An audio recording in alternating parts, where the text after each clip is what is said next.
Hello and welcome to this special episode of Stitched in Sweden.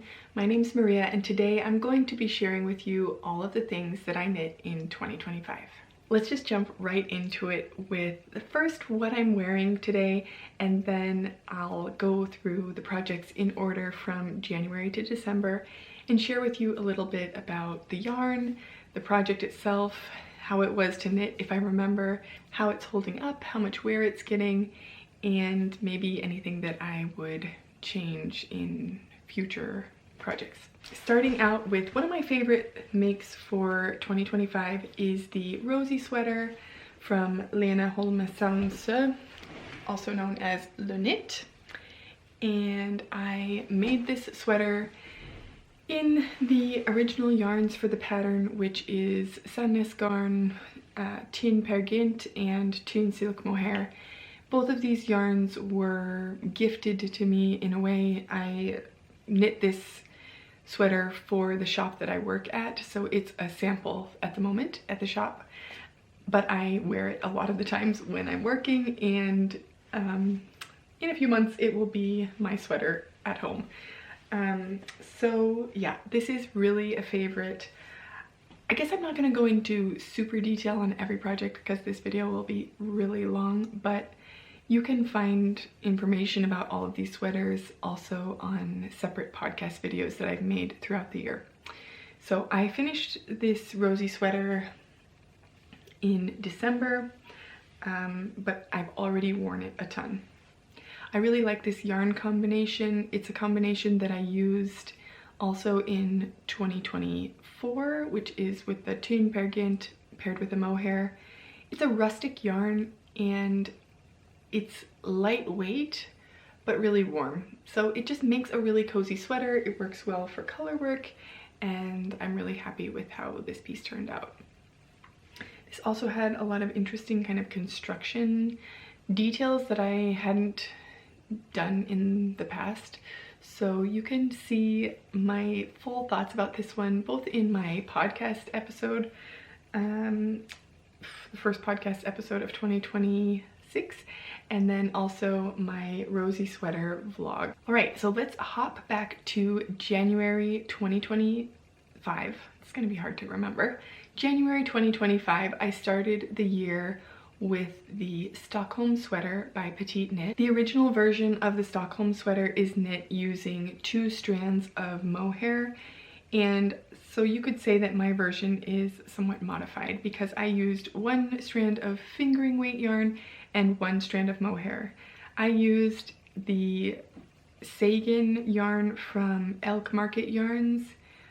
This is the Ratatosk base, Sagan Ratatosk. And the color is Martalin. I think this is Swedish, but I still don't know how to say that. And I paired it with Isair Silk Mohair in the color number 68, which is a really nice olivey, almost gold green color that matched really nicely with the hand-dyed yarn. I used a different yarn for the inner part of the neckband because I was a little bit worried. I was playing yarn chicken, I thought, but in the end I actually wasn't. But I used a little bit of Stress Knits yarn, Mountain Mama fingering weight that I had for the inner part of the neckband. I think when I look at the original neckband, the Stockholm sweater has a little bit of a deeper ribbed part, but it also just does have a little bit of a different vibe in the 2 strands of mohair compared to this version. I would say that in general, I haven't reached for this one quite as much as other sweaters, and I don't know why that is. Like, there's nothing wrong with this sweater. I like the color. I think it looks nice on me. The yarn is soft, it's comfortable to wear. It's just, it's a little bit boring maybe, and sometimes boring sweaters are fine, but it might also be that I've just made other exciting sweaters since then, so this isn't one that I have reached for as much, but I really like this sweater. If I were to knit it again, I would knit it in 2 strands of mohair. We recently got a sample for the shop of the Cloud blouse by Petite Knit, in 2 strands of Issair silk mohair, and it's gorgeous. I've never knit a sweater in just mohair, and I think that that might be something that I do in 2026 because it makes a really lovely fabric. The other sweater that I knit in January, I don't actually have with me, but it was the Dahlia sweater by Lena Holme Samse also. And I knit that as a sample for the shop. It was knit using 2 strands of Issair silk mohair in the color E0, which is the natural, more yellow leaning white cream color, and 1 strand of Tvinny from Issair in the color 6S. And this combination was luscious. So soft, so light and fluffy and just gorgeous. The Dahlia sweater has a round yoke with, I think, a little bit of raglan detail after the main lace pattern of the sweater. And I knit it in a size medium or large, I think, so it wasn't a size that I wear actually. So unfortunately I don't even wear it at the shop, but we just have it as a sample.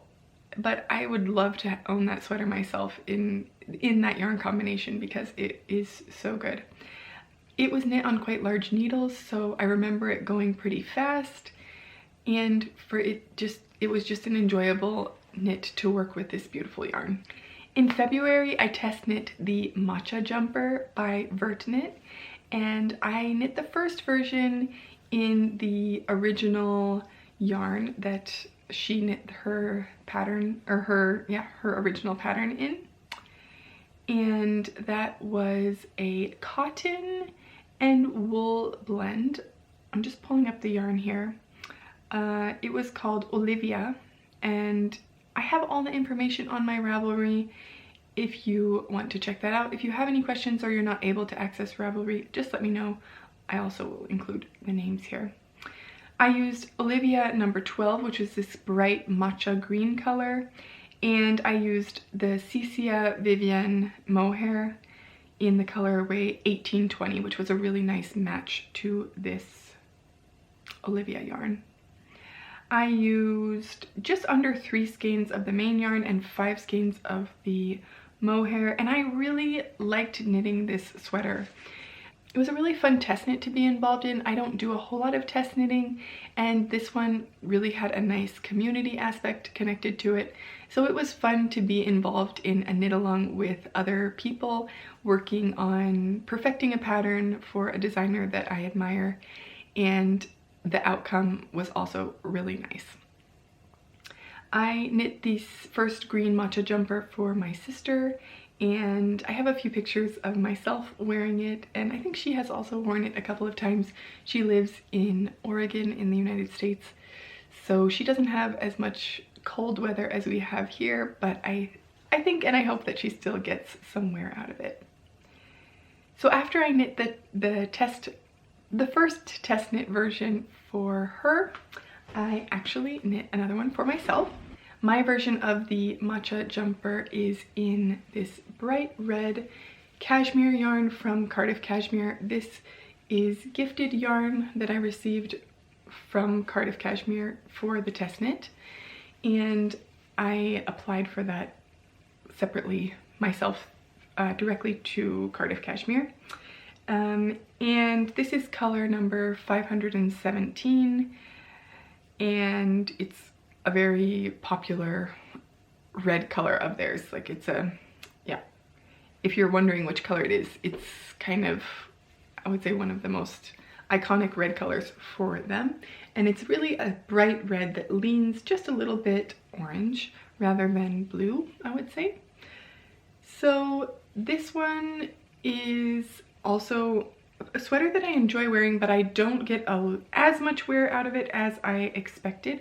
I do find that the cashmere yarn is really nice to wear. It's soft, I mean, it's gorgeous. The yarn itself, I like the color. It has a nice weight to it. Like, it's not too warm. It's really comfortable to wear with just a camisole underneath, and I enjoy wearing it. I don't wear it as often as I expected that I might. I find in some ways that the cashmere yarn is a little bit too lightweight in certain circumstances. Like, it doesn't have quite enough oomph and like drape to it, so that it's a little bit floaty, and sometimes I feel a little bit awkward.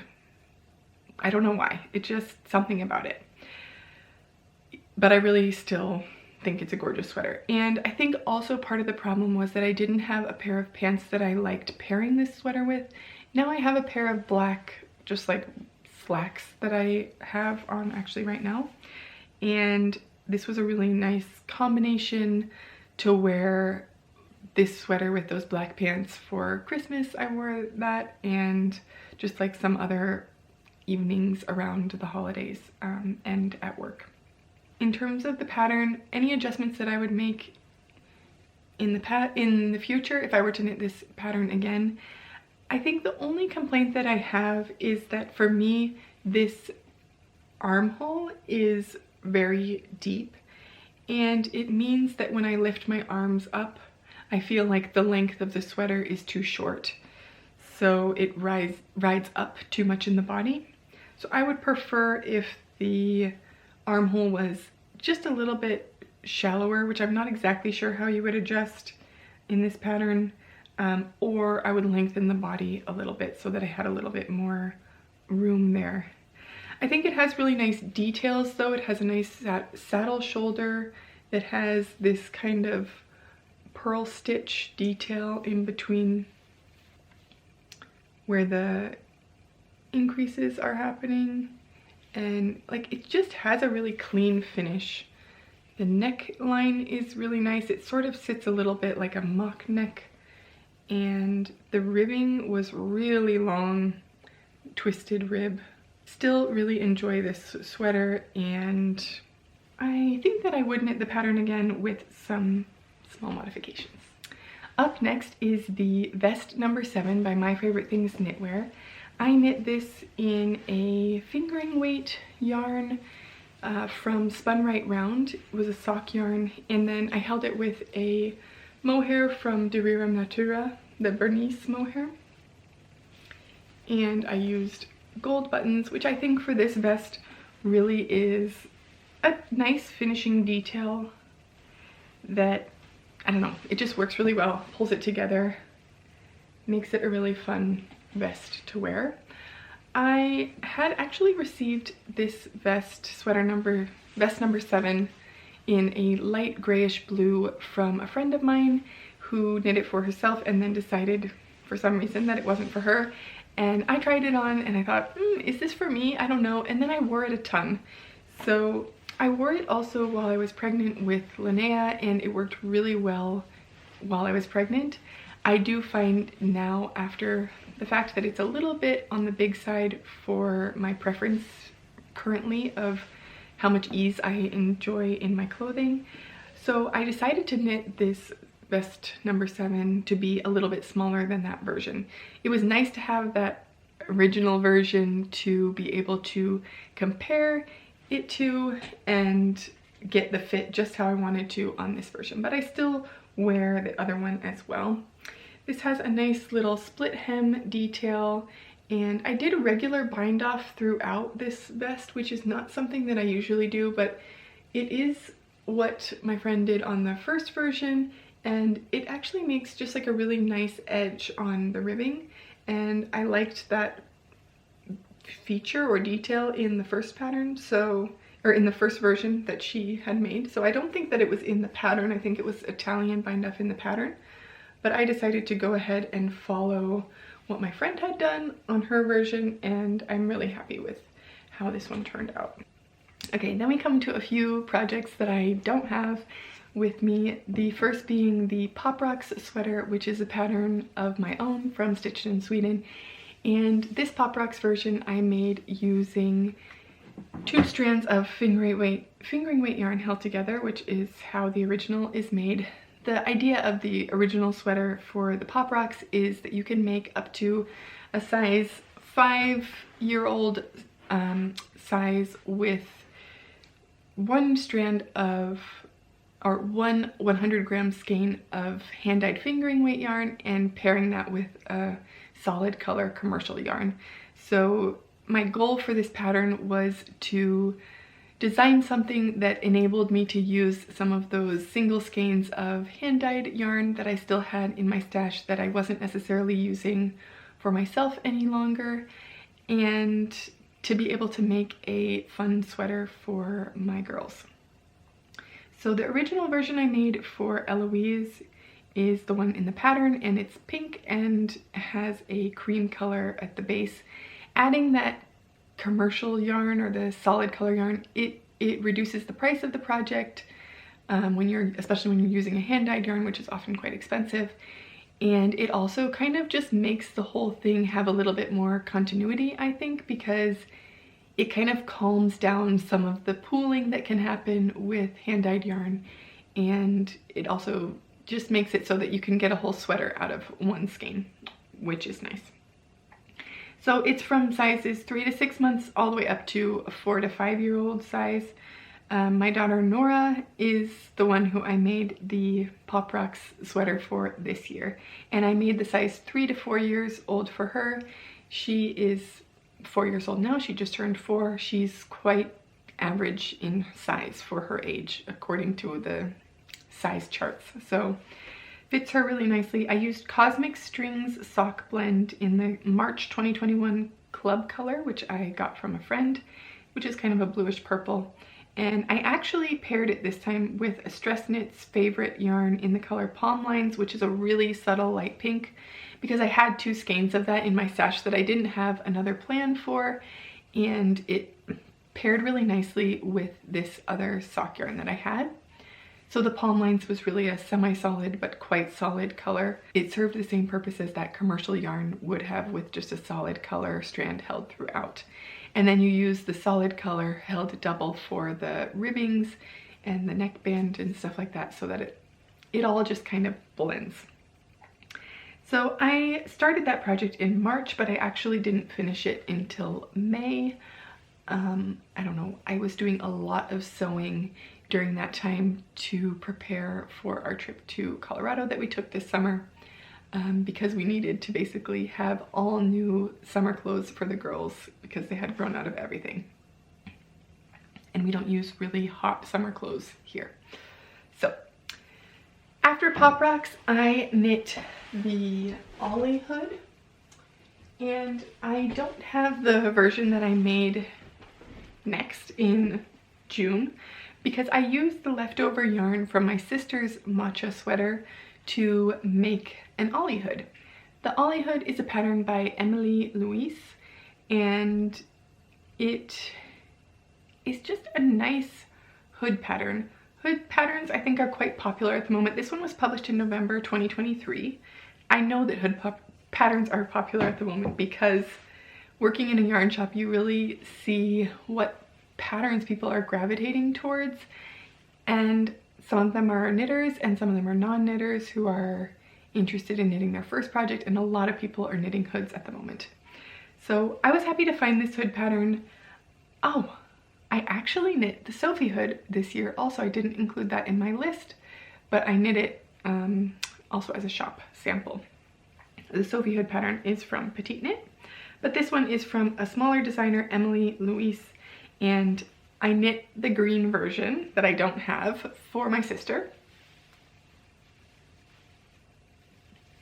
in the leftover Matcha yarn, or the leftover yarn from her Matcha sweater.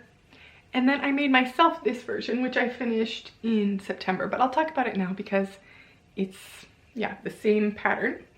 I added these little rose gold stoppers at the end of the I-cord, which I really love. And I think also in the same way that like the perfect button can really finish off a project, I think that these little rose gold stoppers really finish off this project and make it a nice, not that it makes it ready to wear or look store-bought or something, but it just kind of is a final touch that I like. So this hood is, it's really, I've actually gotten a lot of use out of it. It's gonna look a little bit crazy now because like I'm wearing a hood inside, but I really like the depth of the collar part of it. Like it's a cowl and a hood, right? So it's very warm and adds a nice insulation layer to my hair when it's a little bit damp sometimes in the morning when I'm on my way to work. It's nice to have this hood inside my big hood when I'm wearing my jacket and it's really cold outside. And it doesn't crush my curls. So I can still wear this hood, get to work, take off my hood, and I don't have extreme hat head. So I'm really pleased with this. This is the first time I've knit a hood and I really enjoy wearing it. So this is knit, like first you knit a rectangle here, back and forth, until you get to like here where you leave some stitches on like live stitches. You pick up along the edge of your rectangle so that then you're knitting like back and forth like this. And you do that until you have the opening of the head finished, and then you join in the round and knit the cowl part as much as you want. I like that the cowl is close fitting so that it's not like, I don't know, it doesn't add a whole lot of bulk inside a jacket, which is also something that I appreciate about this. You can make I could have made the head opening maybe a little bit bigger, and then you could cinch it with the I-cord. You could tie it if you want, but I don't know. I wouldn't make it bigger. I like it like this. The kind of last step is making the channel for the I-cord to go into, and you do that by picking up stitches, knitting a little bit, and then, you know, as you would knit a neckband, attaching it on the inside. But then you leave some little buttonholes kind of opening here for the I-cord to go through. So anyway, clever construction, really nice finished object. I think it's really on trend at the moment to have a hood like this, and it works well for my hair. It's also nice just as a hood like this, like you can wear it as a cowl with the hood as you would have like a hooded sweatshirt.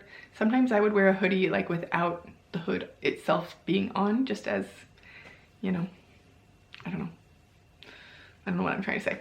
Anyway, so I made my sister an Ollie hood in June. That was while we were in Colorado because I brought that yarn with me, the extra yarn that I had, knit the Ollie hood, and then I gave it to her while she was in Colorado visiting my parents as well. Also while in Colorado, I knit the Monday sweater by Petite Knit for Eloise, and I knit it in the color Unicorn Purple. I held the Knitting for Olive Merino together with their soft silk mohair. I made her the Monday sweater in size 6 to 7 from Petite Knit, followed the pattern to a T, and I finished it June 19th. With the exception of the days that we were in Colorado this summer, I think she has worn that sweater every single day since, let's say, July when we returned to Sweden. Because already in July and August, it's cooler here. Like it can be cold in the summer. So she wore it every day throughout the fall, and now every day in the winter until I made her a new sweater, which I'll talk about in a minute. But I am so happy with how that sweater has held up. And I just think it's such a testament to that yarn and the quality of the yarn, and it has meant that I have purchased a ton of Knitting for Olive for 2026. So I'll share you all about that in my 2026 plans video. I would love it if you want to join me for that in a couple of weeks. But I mean, I don't think I've ever depilled that sweater, and there's hardly a pill to be found. Of course, there's a couple of stains and the ribbing is a little bit stretched out, but as I said, this is now she's 6, but she was 5 most of the time that she's worn this.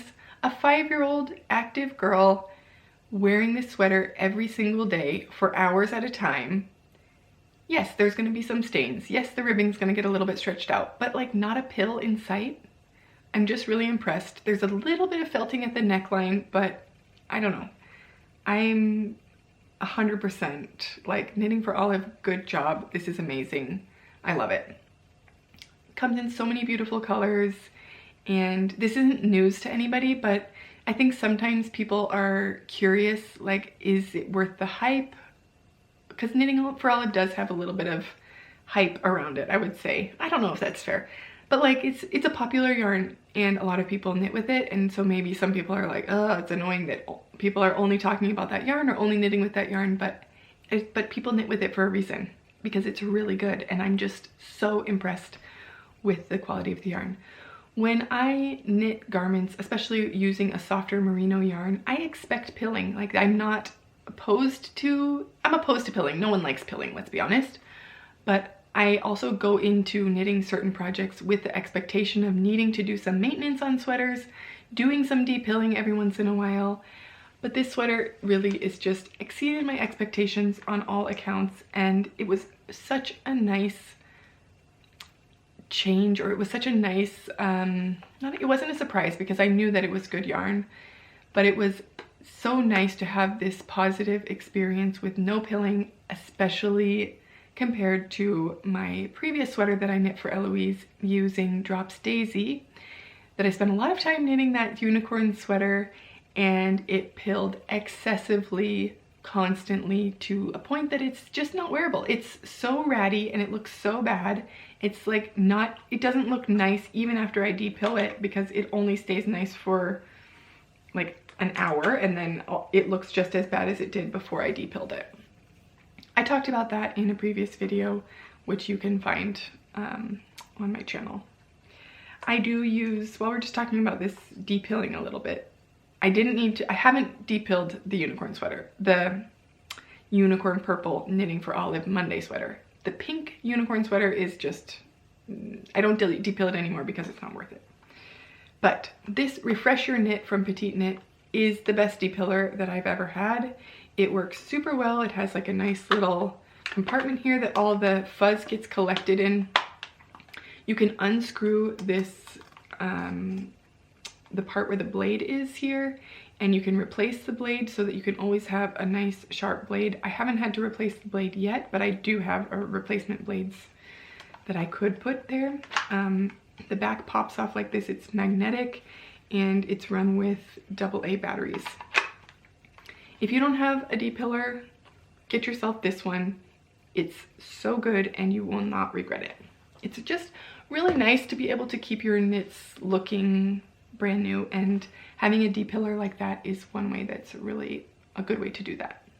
After the Monday sweater from Petite Knit for Eloise, I finished a pair of Hibernal socks for myself. I knit these for like a lot of the year. I don't know.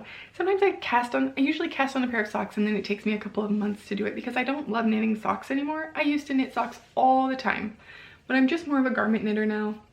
I knit these Hibernal socks, which is a pattern from Summerly Designs, and they have, you know, pills on them. They have fuzz. I wear them.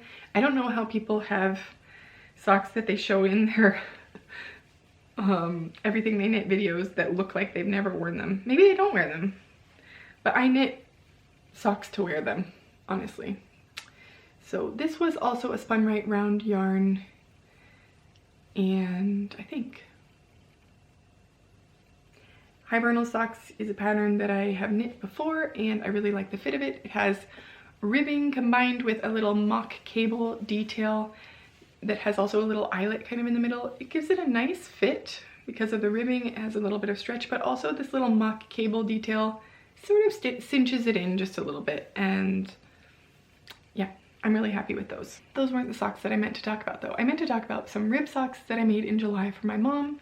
I made them using yarn I got at the Estes Park Wool Festival in June when we were there visiting in Colorado. And that was a yak merino nylon combination, I think. I don't know how well those socks have held up, because I think the yak fiber kind of just fuzzes its way out of the yarn, and it kind of made these black pills on the whole sock that I noticed when I saw her wearing them. So I'm not really sure if that was the best yarn, but they're really soft. They're nice, kind of like rich indigo blue color, and I don't think I have a picture of them even. I finished those in July, and then in August I made the Hibernal socks, and I made the Cardi jumper. When I say I made the Cardi jumper, I think I probably knit most of this a different month, because this sweater seemed to take forever. But I would say that But in addition to the Rosie sweater, I would say the Cardi jumper is my tied for #1 finished object of 2025, which surprises me. I think this is a beautiful sweater. It has a really nice, like, polished look to it. I love the pearl buttons. Even though it gives like granny vibes a little bit, I'm okay with that. I really love pearls. They're also my birthstone in June, and there's nothing wrong with some granny chic, in my opinion. I never wear this cardigan this way. The idea of this pattern was that you could wear it forwards and backwards, so you could have this kind of boat neck version as the front and then the buttons down the back, or you could have the v-neck. I always wear the v-neck in the front, and I always wear it buttoned. This is a pattern from Vertknit also, and I like the way that it fits. I did add some elastic to the neckband, which I don't love the way that that kind of scrunches up the I-cord a little bit. I think it makes it a little bit messy. Like, I don't know, especially on this right side, it looks a little funny. I don't think that you notice that as much when I'm wearing it, and I think it was necessary because for me, at first I didn't wear this sweater at all because I always felt like the sleeves, the shoulders were gonna kind of fall off, and I didn't like that feeling. They were just a little too wide for me. I did get some feedback when I shared that on a podcast that one idea could have been to just take a little crochet hook and crochet in on the inner edge, just a single crochet chain. So I think I might try that in the future if I have a neckband that needs to be cinched in a little bit rather than using the elastic. But the elastic served its purpose here, and I wear this sweater very often. This isn't a sweater that I can wear in like the depths of winter. We currently have, I mean, waist deep snow outside, and today it's only -12 degrees Celsius, but yesterday it was -32, which is cold. So this isn't a sweater that I can wear now. I do wear this with just a little camisole underneath, and I really enjoy wearing it. I usually wear it with some lighter colored jeans, and I'm surprised, I guess, that this is one of my favorite makes of 2025 because this is a shape that I'm not so used to wearing. It's quite a wide fitting short cardigan, like it's quite cropped and quite wide. And that's not something that I've worn in the past. I do notice on this sweater that I have like some dark line here on the bottom. I don't know what that's from. I think I have tried washing this again. I mean, I wash it because I wear it regularly, often with with only a camisole underneath, so I wash it after every couple of wears. I can't remember if I've tried to address this little line here, but it doesn't usually bother me too much, so I don't think about it. I knit this in Knitting for Olive Merino in the color Cloud, which is a really nice pink leaning cream color that I really love. And I paired it with the Isair Silk Mohair in the color E0. Top make for 2025 for sure. I've considered making this sweater again, and I'm not sure if I'm going to or if I'm going to pick a different pattern to use, but that pattern from Vertknit is very detailed. Her patterns are extremely detailed, which can be really nice. It can also be a little bit frustrating because there's a lot to kind of read through if you just want to be like, okay, but like, what do I do next? If you're a little bit impatient or kind of have a lot of experience knitting, and I don't know, sometimes it can just feel like there's a lot of information, but I still enjoyed working with her patterns. She has the Cardi jumper, that one. It comes in two versions in the pattern. There's this kind of more delicate feminine version, and then there's more of a, I don't know what it's called, I want to say like maritime, like it's a kind of sailor style, which has stripes, but maybe it's not sailor. Maybe it's, I don't know. It has a little bit of a different detail. It has stripes on it, and it has a different button band that's more of a flat, maybe double knit button band, but it's still quite narrow and delicate. And I really like that version as well. I think that I might knit that version, and if I do, I think that I would knit it in a way that I can, it's also a v-neck, but I would knit the v-neck part, so that would be back and forth, and then I would just join it and knit it in the round and then make a faux button band at the end, because I do like the look of the cardigan with button band, but as I never wear that one unbuttoned, I don't know that it was worth knitting the whole thing back and forth, because I am a lot faster knitting just in the round and I get a more even tension and I enjoy the experience more. So I think I would like to try to modify it so that it was knit in the round if I were to do that. The only thing that I don't love about the Cardi jumper is that I find that the line on the shoulder is quite strong. It's good that it has some structure to it, like it provides structure to the garment, but in some ways it gives a little bit of pulling on the sleeve that makes the sleeve not sit as nicely as I would like it to. Really minor details here. I'm just thinking that I might try a different construction for another cardigan that I'm planning for 2026. We'll talk about that in a different video. The next sweater that I finished was in September, the Marius sweater. This is a classic Norwegian design. You may be familiar with it. And I knit this in not so classic yarn. I think the original in the pattern that I followed was knit using Peer Gynt from Sandnes Garn. I used BC Garn Semilla Melange and BC Garn Semilla Pura. And that's the Semilla Melange was the blue and the Pura was this cream main color. And I used Isair Silk Mohair E0 for the cream and number 44 for the blue. I really like this sweater too. It turned out, this is more of like a statement piece, right? I like the thickness of the collar, the ribbing. It's held its shape quite nicely, so it still sits close to my neck. And I think part of that is because the color work also helps hold it in place. The only thing that I don't love about this sweater is that I wish that I had seen the errata in the pattern, because actually in the pattern image, this XO section is not interrupted by the ribbing, and they have, since publishing the pattern, edited it so that all sizes, I think, include the full XO uninterrupted.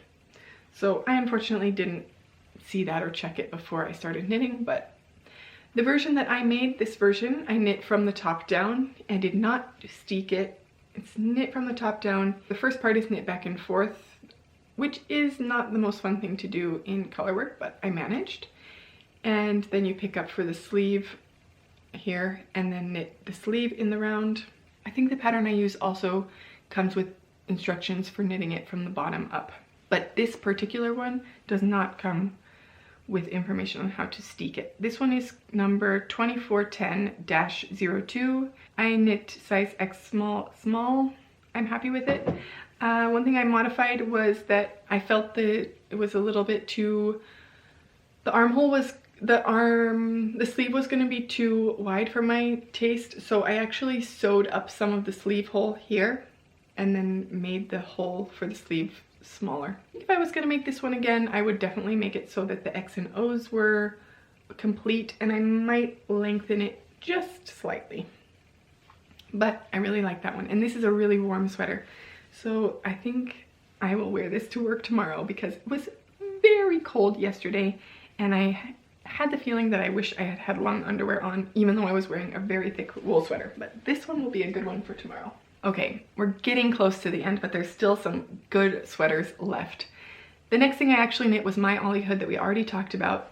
And then I knit the zipper sweater light for me. And I'm so happy that I finally knit this sweater. And I'm really pleased with the yarn that I chose. It was one of those yarns that was like, oh, should I try to destash this? And then I finally just was like, no, just use it. And I paired it with a different mohair than I had originally planned. And this is also Isair Silk Mohair. It's just my favorite. And I feel like I need to say something to justify that, but I don't have to justify it. It's so nice and I love it. And I do get a discount on it because we sell it at the store that I work on, so I should be upfront about that because it's not a cheap yarn. But it is so nice to add mohair to a project because it also, I think, gives some integrity to the project and helps prevent pilling.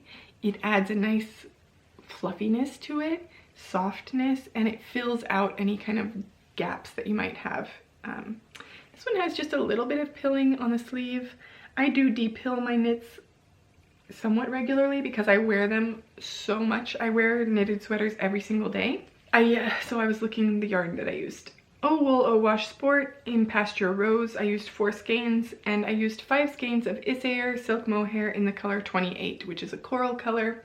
And I'm glad that I picked this coral color as opposed to kind of the more dusty rose color that I was considering, because it really just like makes this such a bright and happy sweater that I think really, it's a nice color to wear with jeans, and it just sort of brightens up these winter days, and I'm really happy with how it turned out. This is a sweater that's so easy to just throw on, and I really find that I wear it as a sweatshirt. And I love the zipper. I like this style of sweater or sweatshirt, so I also like it as a knitted item. I have a full tutorial for how to install the zipper on my YouTube channel here, that if you are interested in installing a zipper in knits in general, you can use that pattern, but it is specific for this zipper sweater from Petite Knit, but it would also work for her other zipper patterns. She does a really nice job. I mean, she's really good at writing patterns. She does a beautiful job explaining, or she does a really good job creating the opportunity to make a sweater that has a really nice finish. So it has a really beautiful facing that makes it so the zipper just fits in perfectly. This is the inside, right? And it makes a really nice finish on the inside and outside. You do need to be careful and diligent while you're putting in the zipper so that you get that nice finish. But if you follow that tutorial from me or the tutorial she has on her website, then you will achieve that as well. You just gotta take it slow. So what's different from my tutorial is that I like to shorten the zipper from the top and she shortens it from the bottom. I explain in the video why I prefer to do it from the top, but there it is. 10 out of 10, really happy with how this turned out, and I'm so happy to have used that yarn that was in my stash and now be enjoying it in sweater form. The next sweater that I finished was the Rosie sweater, which I've already talked about a little bit in the beginning, but this, yeah, no notes. I love it. I'm so happy to have this sweater and I really enjoy wearing it, and I would love it if you want to check out my vlog with all the details about this sweater and my experience like in real time as I'm knitting it. After this big sweater project was finished, I cast on a little scarf project. I still have it here because I am really bad at sending Christmas presents, and it's now January 8th and this is supposed to be a Christmas present for my sister. It was finished in time for Christmas, but I did not send it to her. So this is scarf number 4 from My Favorite Things Knitwear, and it has an alternating rib and garter stitch pattern.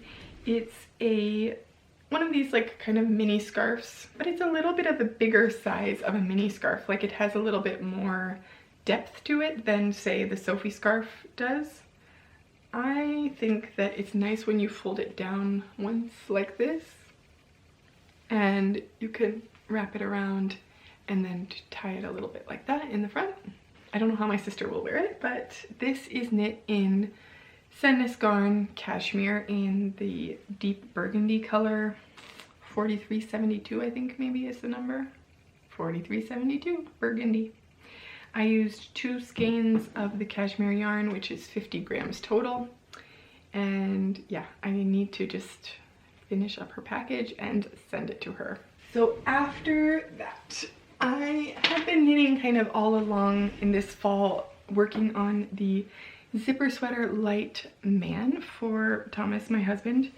And I was knitting it only while he was away on work trips. so that it was a surprise for him for Christmas, which it was a surprise. He had no idea, and I don't know, I get pleasure out of that. I don't think he really cared, but that's fine. So this is the zipper sweater light man from Petite Knit, and similarly I used my zipper tutorial for this one. I knit this using Knitting for Olive no waste wool held double in the color chocolate for the main body and like the whole sweater except for the inner collar. And on the inner part of the collar here, you can see it's a little bit of a different color. You don't notice it so much when he's wearing it, but that inner collar part is Knitting for Olive, 1 strand of the no waste wool and 2 strands of the compatible cashmere in the color Brown Bear. And I just thought that would be a nice touch for the inner part of his neck to have a softer yarn. He does say that the no waste wool is just slightly prickly when he gets like too warm, or yeah, like if he gets sweaty or something, like I don't know, he's been shoveling because we have so much snow. So when he comes inside, it's a little bit itchy, but he says it's nothing that prevents him from enjoying wearing it. So I used, I think, 12 balls of the no waste wool and 1 ball of the cashmere, and I need to get at least 1 more ball of the no waste wool because the sleeves are too short. So I need to lengthen the sleeves by probably this much, 2 inches on each sleeve. So I probably should order 2 balls, but I'm not sure if I'm going to. I might just do 1 and then try to play yarn chicken again. At the end of this sweater, I was playing yarn chicken to the point that like I was taking scraps from like weaving in ends and felting them together so that I could finish it. And then I need a new ball anyway. So what I'm gonna do, I think, is probably snip 1 stitch right before the cuff, unpick those stitches, put them back on my needle, and then, you know, knit a little bit and then graft the cuff back on with the Kitchener stitch. We'll try that on 1 sleeve, see how it goes, and then decide how I'm gonna do the second one. So yeah, here it is, size medium, I wanna say. I knit this sweater using the women's pattern, but comparing the sizing on the men's pattern, and okay, this says size large, but it corresponds to, it's a women's size large, but it corresponds to the men's size medium. Even though I used one of his sweaters to measure the length of the sleeves are too short. And the sleeve lengths are different in the 2 patterns, but I laid this sweater on top of a sweater that fits him, but just the way the overall fit of the sweater is, I don't know if it has to do with the depth of the raglan or whatever it is, but the sleeves are too short. So this one needs to go to have some adjustments made to it, which is fine. I know that he's gonna wear it because even though the sleeves are too short, he's been wearing it a lot, and that's promising that he will continue to wear it when the sleeves are fixed. So the next thing I knit is actually a pattern that I made, which is called the Nordic neck cowl. And this has a very simple rib and garter stitch pattern. That was the back that I was showing you.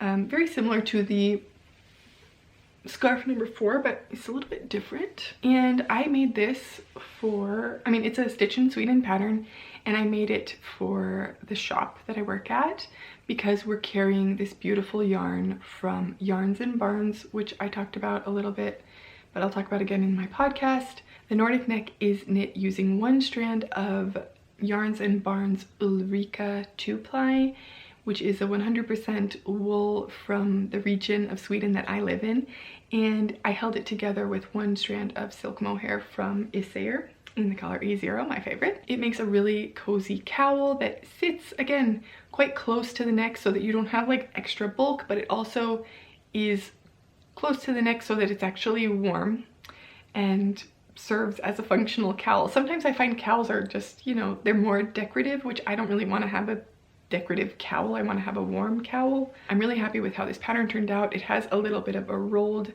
edge on both ends of it.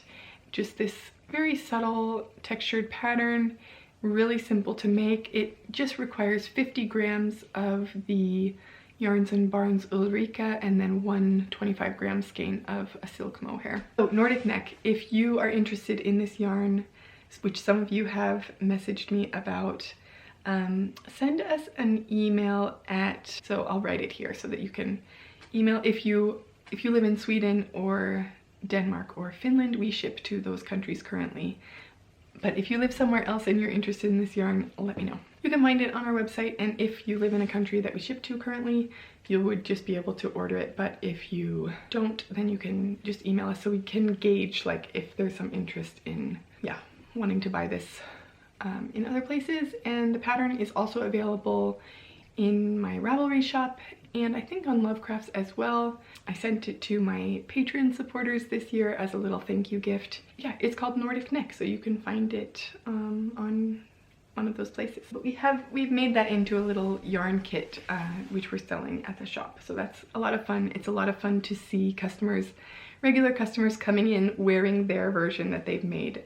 Okay, the next project, we have two to go, and then we're done.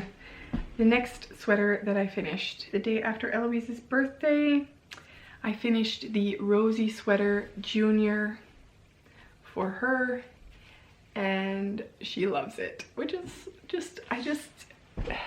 I want to knit them all the sweaters.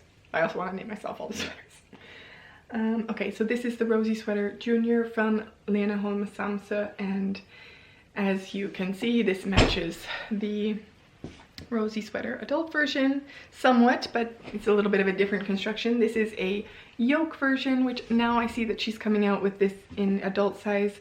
Initially she made the adult version at a thicker gauge, but she's also working on one at this gauge, which is a fingering weight held with a mohair for like a, you know, DK 21 stitch approximately gauge. I made this using some stash yarn that I was really happy to finish up, and then also a little bit of yarn that I bought for this sweater. The main navy blue in the background is Quince & Company Finch in the color Peacoat Navy or Peacoat Blue.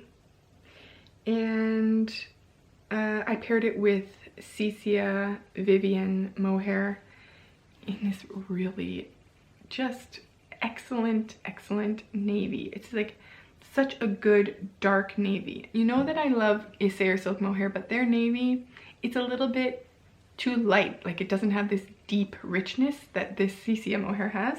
The color is 469 and it's just a really good solid dark blue. And then for the contrast color, I used Knitting for Olive Merino held with Knitting for Olive soft silk mohair in the color lavender blue. I had the merino left over from a hat that I knit for Nora last year, and then I bought the mohair to pair with it this year. I still have a little bit left over, so I'm not sure what project that will make its way into next, but I just really love this color combination. I also really like that Eloise picked it out herself, and she just loves it. So I have her name tag sewn in here so that she can wear it to school. I had to convince her, I had to plead with her to let me have this today, and so that she would wear her Monday sweater instead. And then I remembered afterwards, like, oh yeah, I needed that sweater too. She had to wear a sweater though. It's cold. I do find that this one has a little bit of pilling happening, and I'm not sure if it's from the mohair or if it's from the Quince & Company Finch. My suspicion is that it's from the Finch. Interestingly, for this sweater, I was really panicked that I was gonna run out of yarn. I only had 3 skeins of the Finch for the main color, and so what I actually did was about halfway down each of the sleeves, which I don't think you can tell at all, but about halfway down each of these sleeves, I changed to a completely different base yarn. So instead of using the Quince & Company Finch, I changed to Sennesgarn Sunday in a really similar color, but not an exact color, and like you really can't tell. Sometimes you can tell more when you're looking on a camera, and I just don't see it. I don't see a line. Don't tell me if you see a line. I don't see it. It's not even the same exact weight of yarn because the Finch is a little bit of a heavier fingering weight compared to the Sunday, but it totally worked out. And I can't remember, I might have also used that on the neckband. I had leftover yarn in the end of the Quince, but I don't think the Quinson company, but I don't think I would have if I had tried to make the whole sweater in that. So I don't know. I was glad that I incorporated the other yarn in there and that it worked out. She loves this sweater. I'm planning another version for Nora in 2026. The very last project that I finished in 2025 is the Alma mittens from Maya Orchestra. I've knit this pattern a couple times previously, and this version is knit with Knitting for Olive Heavy Merino, and it's the first version that I have for myself. Yes, I've knit this pattern 1.5 other times. I have a mitten, and then I knew I was gonna run out of yarn, so I didn't knit the second one. And then I knit a pair for my boss last year that I gifted to her for Christmas. So this pattern is one that's been made popular, I think, by Florence on Handmade by Florence podcast. And I made this using Knitting for Olive Heavy Merino in the color Cloud and Burgundy. And the yarn bled a little bit, which is kind of sad, but I'm also not too sad about it. You notice it most here at the cuff and on the thumb. Can you see that the burgundy has made the off-white a little bit more pink? The thing is that this is a pink leaning white color, so it already did have a little bit of this, kind of looked like it had bled in a little bit. It's interesting because the water wasn't dyed when I soaked it. The water was still clear. I soaked it using really cold water so that it would stay clear. And I actually put them in the dryer for a few minutes, or like 20 minutes, because I wanted them to shrink in just a little bit. I felt like they were a little bit too big. And I know that mittens I prefer to have a tighter fit on, especially at the cuff. I felt like they were a little bit too big. I did add the Latvian braids that Florence did on her versions, which is not in the original pattern. So I found that after I took them out of the dryer where I could see just the slightest bit of felting, which is exactly what I wanted, and I laid them out flat to dry, I still didn't see that the yarn was bleeding at all. But then once they had dried, it's like that was when the dye kind of leaked out into the white. So I don't really know.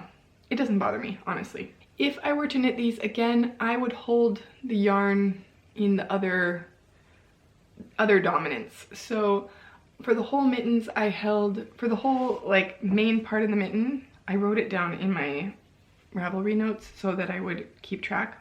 I held color A in my right hand and color B in my left hand. So I think color A was the burgundy, because I started with that. So color A, I held burgundy in my right hand and the white Cloud in my left hand. And I would like to reverse that, because holding the white in my left hand meant that that became the dominant color. And I would actually prefer for the burgundy to have been the dominant color.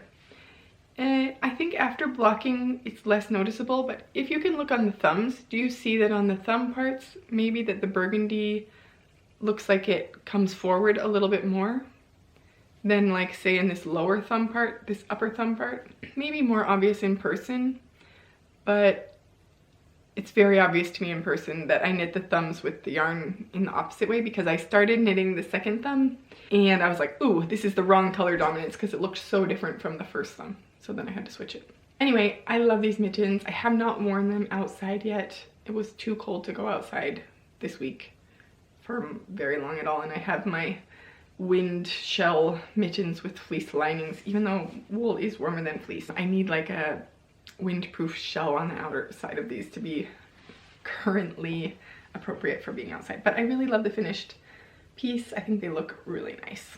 So I would definitely make those again.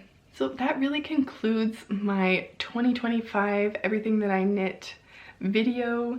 I really enjoy making this video because it's fun for me to look back and understand what projects worked well, what sweaters I might want to revisit, what sweaters I was reaching for in my closet.